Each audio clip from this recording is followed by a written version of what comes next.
Well, I would rate the Modi government to have performed very well for very important reasons. One, our GDP has grown by 76 lakh crores from the time he came to power till 2019 March, if you look at estimates, and that is very large. The inflation during this period has been only 4.5%. The last UPA government grew the GDP by 56 lakh crores at market value, and the average inflation was 10%. So GDP has been higher, inflation has been lower. That means our savings have been protected. If I put money into a bank deposits and earn 7%, and inflation is 4.5%, I earn 2.5%. Yes. If I put money into a bank deposit, I get 8.5%. Inflation 9%, I lose my money. So in the UPA 2 era, all of us lost our money. Savings are lost. The middle class has been devastated. The poorer class have been devastated. So on top of it, the economic performance has been very good. Second, the Modi government has spent much more on infrastructure than the previous two UPA governments. What they have spent in the 5 years that they've been there, I think is almost equal to what the UPA has spent over the last 10 years.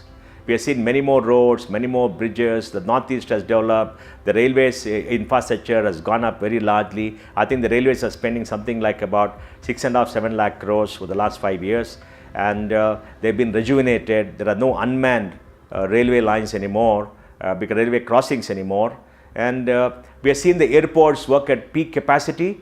Airport traffic has grown in double digits for the last 5 years. We've seen the Ganga getting cleaned. We've seen the ports grow up. In all facets of our infrastructure, I think is done very well. The third, there has been no corruption in Delhi that we know.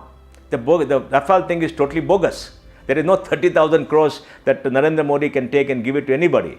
Just other day, Rahul Gandhi said that he's taken the money from the people of Andhra Pradesh.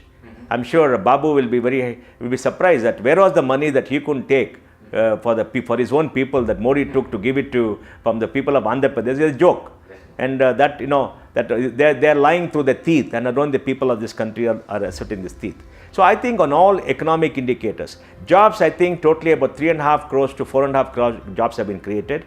In transportation sector, based on data, 1.5 crores have been created. In the professional sector, based on data, about 40 lakhs have been created.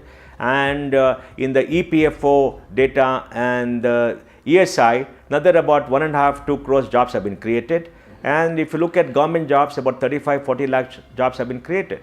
So maybe 3.5–4 crores have been created, and these are all verifiable data. The NSSO survey is very wrong. I don't know whether they asked the right kind of questions. Unemployment has not increased massively in the last 5 years. People in the working age group coming down is not correct. We need to understand what questions to ask, how the data is. I hope the government releases all this. So on the jobs front too is there. And lastly, on the global scale, I remember going outside India in 2013-14, there is no respect for India. Now there is respect for India. I go to Japan very much, they respect India. I go to the US, they respect India. I go to the UK, they respect India. I go to Europe, they respect India. All around the world, there's much more respect for India than there was earlier. And India is recognized as the fastest growing economy. India is recognized as something that stands for, stands for the future. So I think respect for India all over has improved. So I think very good work has been done in the last 5 years.